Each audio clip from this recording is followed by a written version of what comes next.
All right, so today we are going to talk about improving strength with minimal equipment. Okay, this is something that can always be done, and these principles can be applied at any time. All right, so there's not going to be, this isn't just something specific to this time. This is literally something you can do at all times to really focus on improving your strength, regardless if you have a huge selection of equipment or you just have body weight. Okay.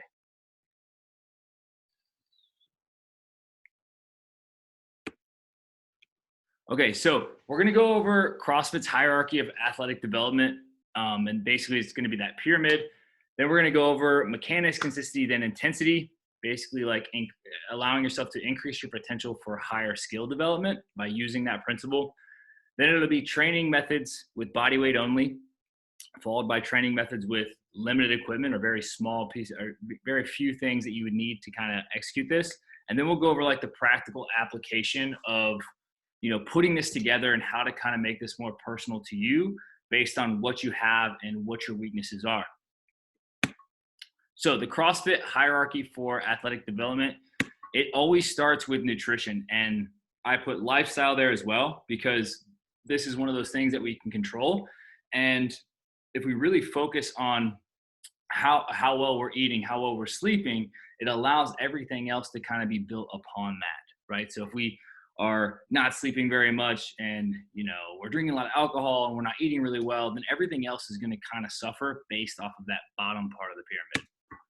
So the next is going to be metcon or metabolic conditioning, which is just heart rate, basically your ability to walk and move your own body weight, and just to get up a flight of stairs, down a flight of stairs. This is GPP, your general physical preparedness, your ability to adapt and do things on the fly quickly, and basically just where your overall, what we would just call like conditioning is. After that, we have gymnastics and body weight. And so that right there is basically just moving your body through space. So we see that is the next step on that pyramid of just being able to master those movements of gymnastics, whether that's air squat, a pull up, whatever, before moving on to weightlifting, which is those external loads, right? And that's where a lot of people get wrapped up in strength training, is that we have to be doing weightlifting to be able to get stronger, when realistically we have the ability to get stronger and do these things through body weight before that. And then we can think of like that is one of the last steps that we need to kind of focus on. Lastly, we have sport or specialization, which would be putting in like, whether that's a specific sport, and that's CrossFit as a sport, or that's basketball, football, tennis, whatever it might be, that's what we're transitioning to. Or sport really could be life and being able to thrive and move and do things very well, right? We talk about doing the uncommonly well.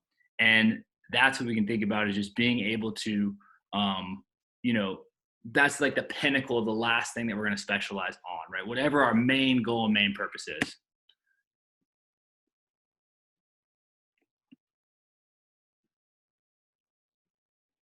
Okay. Yep. The wider the base, the more room to grow, and the more that pyramid will move up. Okay. So just kind of consider that as like the better that base is built. And we're not going to focus on nutrition in this talk, but we are going to focus on basically that body weight movement, being able to do things with limited equipment to grow and improve that weightlifting.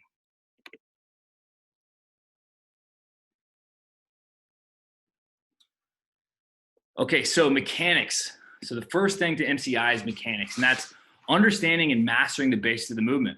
That is the bottom of your squat position. That is being able to go up and down through the squat well, having that full range of motion of a push-up, mastering the plank hold, right? The very essence of each movement can be broken down. So, we can break down these movements into very small pieces, and we want to master the basics of them. And a lot of that's starting out with the static positions, whether that's again, like I said, the bottom of the squat, or that plank position, or the bottom of a push-up position. We want to really focus on the mechanics and where we're at, right? When we're doing push-ups, we don't have our elbows flaring out because we want to create more tension at the shoulder to allow ourselves to maximally express pressing, whether that's in a push-up or as we look, moving on to, higher skill weightlifting movements. Next is consistency, which is just performing the movement regularly. So you've got the push-up down, you have the bottom of the push-up, you have the top of the push-up. You're able to now move through it consistently without having a lot of deviation, right? So that means like I'm not flaring my elbows out, I'm not pressing into weird positions. And really, like, that consistency is always going to change based on load, and it's going to be based off of this intensity, which is the next part. But we want to have, like, in a perfect world, understanding that movement very well. So an air squat's a good one because we know, like, we can just squat down and up and have that full range of motion. It's a little bit easier than something like a push-up for most people. So if we can perform that really well and consistently really well, then we can consider intensity, which is adding speed to it, going faster up and down. We can add load, right? Meaning we're now going to weight that squat. We're going to go front squat, back squat, or we're going to do a higher skill movement, which is, like a squat clean or something like that, right? So we really want to focus on mechanics, consistency, and then and only then intensity. All right, the advantages of the MCI model: mastering those lower skills first will lead to better efficiency and development of the higher skills. So as an example, we have the squat, the front squat, and the clean. So as we can see here, like, the front squat position looks really good, a very vertical, upright torso, hip creases below parallel. We see a very strong position here.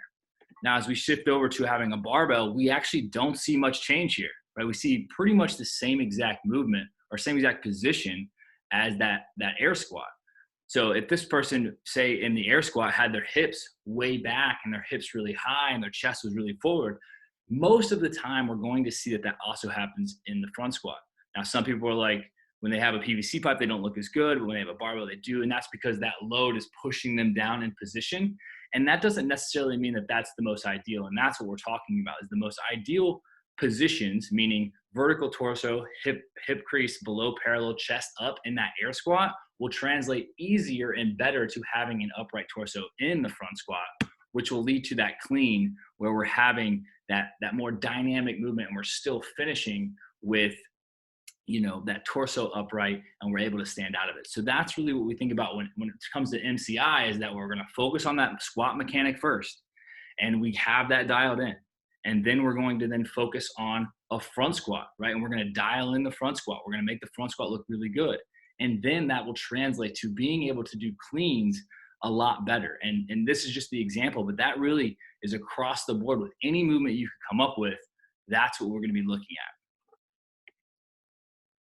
Okay, so training methods with body weight only, right? So I say anything you want to get better at and all you have is your body weight, there's going to be methods that you can use in order to get better and to improve your positions, no matter what your skill level is. Now, I will say the more novice you are, meaning like you don't have like your training age, meaning like how long you've actually been training, say it's under 2 years, these things will work better. But even the advanced level lifters and advanced athletes take periods of time to do these movements, whether that's in a warm-up or it's actually a specific part of the season. And that's what we can do. And basically, again, right now we're trying to maximize this time that we have without having access to the gym, or not and focusing on having to move our body weight. These are the methods we're going to go over. So first is isometrics, which is basically positional strength with a static hold. So we're going to be holding positions, you're just going to be thinking about like making that start position, that finish position look as perfect as possible, and really getting comfortable in those end ranges of motion.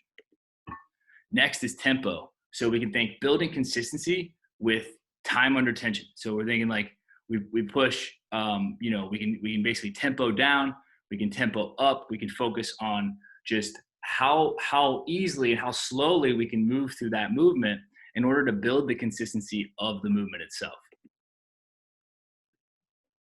Lastly is explosive and plyometrics. So here's where we're gonna increase intensity with speed. So this is explosive jumping and explosive squatting and moving faster. And it can be done with the press as well. But that would be the last thing we would want to do in this type of periodization, so to speak, is like we're going to focus on isometric holds, we're going to focus on tempo, and we're going to focus on explosiveness. And those can be kind of mixed and matched based on the athlete or, the person that is doing this. They can be based off of what their weaknesses are, and they could interchange them as well. And we'll get to practical application at the end of this. So First thing, isometrics, 30 to 120 seconds, so 2-minute holds. And sometimes that can be longer. Okay, again, the whole point is just to hold the position really well. And that is a lot longer with body weight than what it would be with, say, a weighted movement. So just kind of keep that in mind as we're talking about this. It's just a general range for the hold. Okay, so core organization and stability. We are core to extremity movers. So the first thing and the biggest base of your isometric type training should be about core organization and stability. So with that, we have plank holds, we have hollow holds, we have arch holds, all right, and we have L-sits. And there's a bunch of different variations of those, but those are basically our first holds. In the plank holds, we can have side plank holds, reverse plank holds, right? Hollow holds could be hanging on something too. Same thing with arch holds. So this is just kind of the basic core organization stability movements for isometric holds. Next would be squat holds. So we have the wall sit. Everybody remembers gym class of doing those wall sits, feeling that quad burn, right? And that can be done at varying heights. So I also could think like if I get stuck coming out of the bottom of the squat at the very bottom, I might do a lower wall squat or wall sit.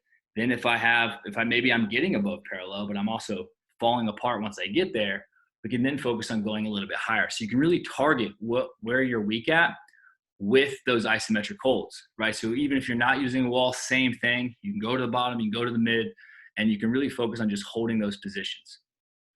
Push-ups, pretty similar. Plank hold is obviously like one of the first thing is having a very active shoulder, being able to press out and lock out and basically spread the back and be in that hollow position. So that's the first part.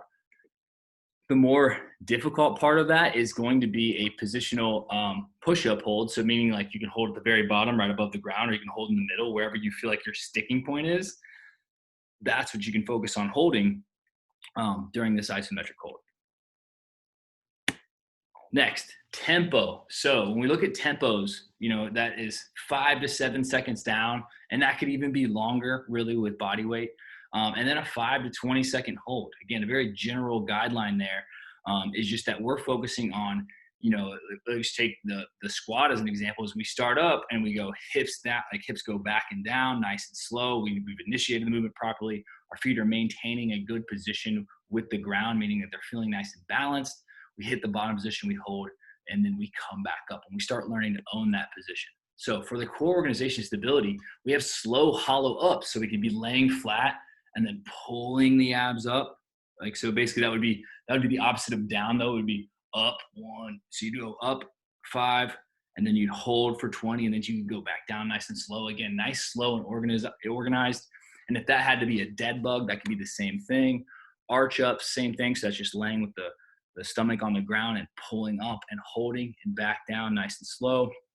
Pike ups, where your feet are out in front and basically you're going to push your feet up and then come back down with straight legs. That kind of is a good transition and work into those L-sits. And so thinking about nice and slow and control, we learned how to basically, if I said do a hollow up and you snapped your hips up and like your back ended up kind of switching or kind of like not going or not moving all at the same time, maybe your feet came up and your hands came up, then really focusing on a slow up and down is really going to be able to take you to the next place for that, which is going to be building speed and intensity through that. Now for the squat, slow squats, right? Same thing, going down nice and slow, pause squatting, pausing in the bottom, 1 1/4 squat. So it's down, up, and then back up. So we're training different ranges of motion. Lastly is the push-up, and it's pretty much the same as a squat, doing a slow controlled push-up, pausing with the push-up, and then even a 1 1/4, or basically focusing on wherever you're not good at the push-up, that's where you can start breaking. And again, those things are very hard. And if you're thinking like, how do I get better push-ups if I can't go down and pause? Well, most people can go down and pause right above the ground and then put their knees down and press up. And that's another way to train that, because you did the negative, you did the negative really well, and which is just the lowering phase of that movement. And then you held, and then you pressed back up, and then you can train it that way. And that also can be done in elevated surfaces as we would normally do, like on a barbell or up on a box. Okay, lastly is that explosive plyometrics, and this is 8 to 10 sets, and this could be extended out even more, but 2 to 5 reps is what we're looking at, because we want to be as explosive as possible. So these reps should be very explosive, pressing out. For the core organization, it would just be fast hollow up, so snapping to a hollow up. And I wouldn't consider that necessarily a plyometric, but it is an explosive movement. It teaches you to move through that hollow position, which we need to do for pull-ups and everything else quickly. So we do a fast hollow up, fast arch up, fast pike up, right? For squats, it's pretty similar. We do jump squats, right? So just jumping, exploding up. You can do that off of a box. You can do a broad jump, so just jumping. And then all types of high jumps, whether that's a box jump or it's just a jump, a tuck jump, things like that are very explosive. But the whole point of this is max explosive power. So you're going to push as hard and as fast as you can, and then just kind of come back down on that movement and then reset and go again. And then you take a ton of rest in between. And if you feel like you're getting slow or you're losing explosiveness, then you really want to focus on, just resting more or doing less reps. Because again, as soon as the explosiveness is gone, the movement itself is gone. And this is, again, the last thing that I would focus on building on any of these things. Now, clapping push-up, again, very advanced, but you could do that even elevated on a box where you pressed up and then you focus on clapping. You just worked on fast explosiveness. You've got to try to get to where, your body weight, and that's by elevating the surface, is low enough to where when you do drive up really hard, you can actually get some separation and you work on that explosiveness. So that's why weight really does depend, and where you're on this matters. Plyo push-up, which is, you could have two plates down and you drive up and you put your hand on plates and you actually literally leave the ground. That's another great way to, train that plyometric push-up. Okay, unilateral work. So unilateral work is single arm, single leg work, okay? And it's a great way to focus on weaknesses. And so, in the on-ramp, we have that, we work on that stability, we work on that single leg lunge and those lunges, and different types of pressing, single arm pressing. We do a lot of that in the class as well, because our focus is to see if we have a weaker side than the other. So it's really easy to address weaknesses by using dumbbells. And that's why I love dumbbells, and we do a lot of dumbbells in the class, and especially now, because you don't have the ability to rely on both or one arm to press everything up, right? If I have a barbell, I can kind of create that tension on both sides. And if I have one side a little less, stronger than the other, one's a little bit more stronger than the other, and kind of carry the weight of the other side, we can break that up by using dumbbells, by using rings, by using different types of movements that are single arm, single leg. Now, so this is going to address imbalances. So we're also going to do tempo, right? So we're going to go consistency under time and tension. So we're going to think like, now we're going to add weight to this, but it's the same thing with a tempo. And then lastly, we have like the repetition method for limited equipment, and that's going to be muscular endurance with high volume. And mostly that repetition method is done with bands, but it also could be done with body weight and very light dumbbells and kettlebells. So unilateral, 3 to 5 sets, 6 to 10 reps. It's a huge range. And honestly, those rep ranges could be a little bit higher. The big thing when thinking about how many reps to do, it's kind of based on your whatever weight you have available, right? If I have a very light weight, maybe 3 sets of 10 isn't going to be enough, or even 5 sets of 10 might not be enough. And I need to extend that out, because really when we're trying to, get stronger or trying to improve, we need to think of periodization as like adding a little bit of reps per week, or trying to then just push it out to where we do have some sort of strain, or where it's like, man, that was tough right there. That's probably where we need to kind of think about that set ending. So for the core, we have carries, like single arm carries. That could be overhead, that could be front rack, that could be to the side, like a farmer's carry. And all of those carries basically are resisting rotation, because when you have that kettlebell to the side, you're going to want to do this and lean down. So like we have to brace and try to keep that up. And that really focuses on our core unilaterally, because we're loading in only on one side. With the squat, we have lunges, right? We have single leg squats, whether that's like foot elevated, or sitting back on a box squat, whatever it is, we can go single leg. We have Cossack squats where our feet are wide and we're leaning to one side than the other. And then we have single arm dumbbell kettlebell squatting. So, holding it in one side and squatting down, same thing. And that really does attack the core as well when it comes to just loading up one side and squatting. Now with the press, same thing, single arm dumbbell press. We can do overhead, we can do a bench press. And again, we want to think of like doing it on one side and then doing it on the other. Or if you had two and, if you had a dumbbell in each hand, that does work, but it is nice to have only one dumbbell to use for these type of things. Pulling. So we talked about getting stronger when it comes to upper body pulling strength, right? We have single arm dumbbell rows, right? We can use double rows. We can do that horizontal, or we can do upright, not unright, but upright. And then we have single arm ring rows, which would just be, on a ring and just pulling to one side and just scooting back to wherever you feel like you can actually make that happen. And if you don't have a ring, like a rope works. So rope pulling really works. Okay. So even like pulling a rope and dragging a sled, or any kind of rope pulling, that's climbing a rope or whatever, you really can get some of that unilateral work in as well.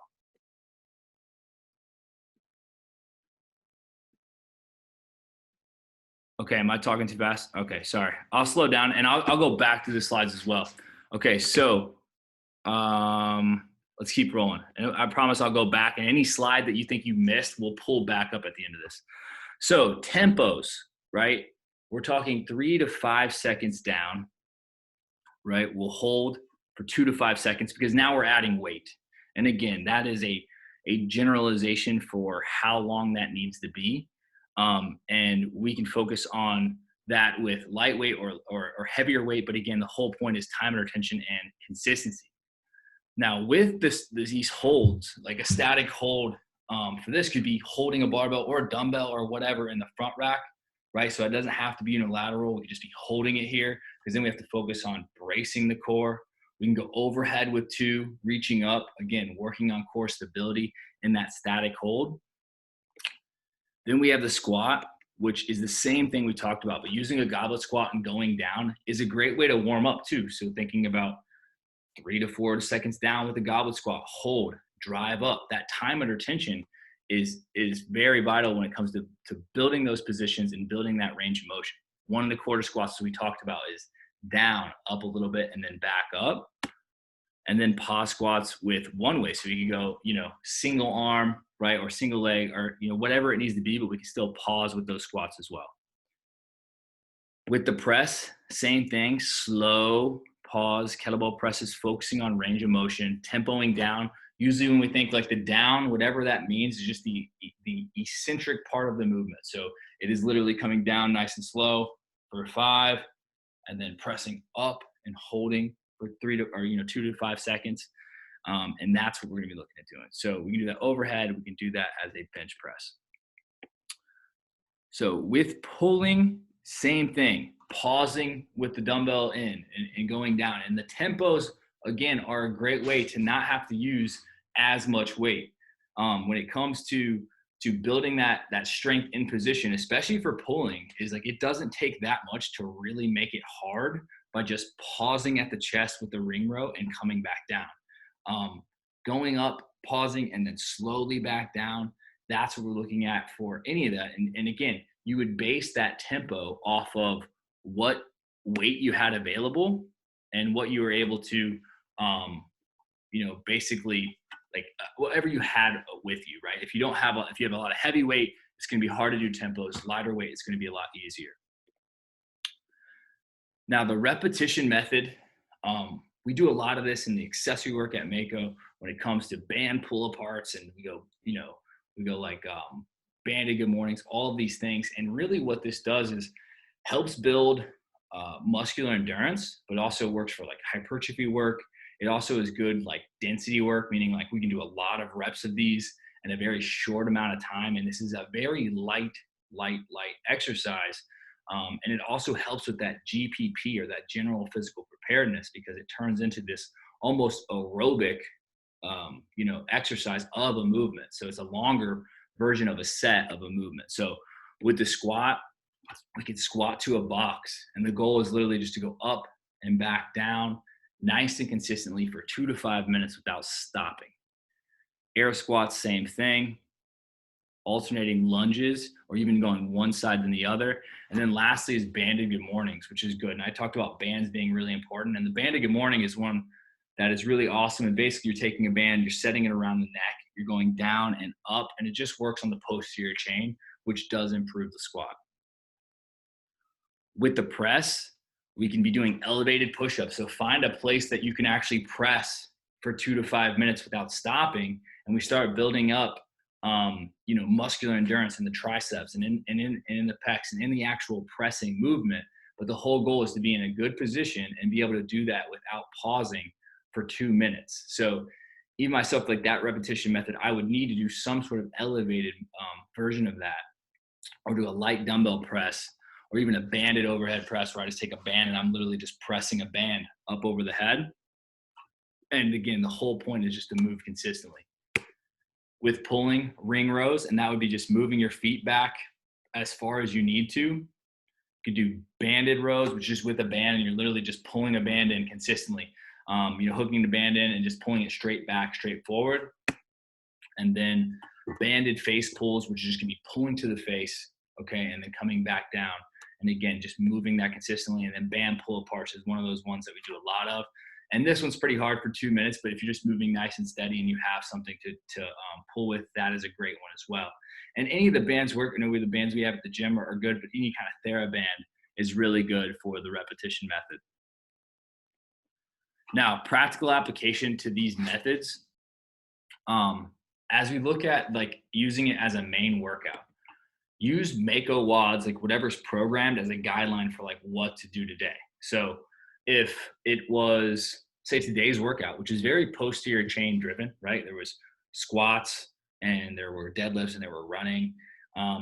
This would be one of those days where potentially I would just focus on doing some sort of single leg exercise.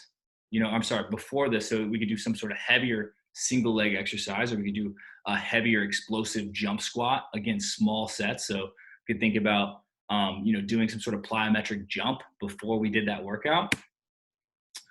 And that explosive work should always be done before anything else during the day. Like doing explosive work later, if you're training to be a games athlete and you already got all that down, you can do explosive work, under fatigue. But for most of us, we want to just focus on doing explosive work before we do anything else.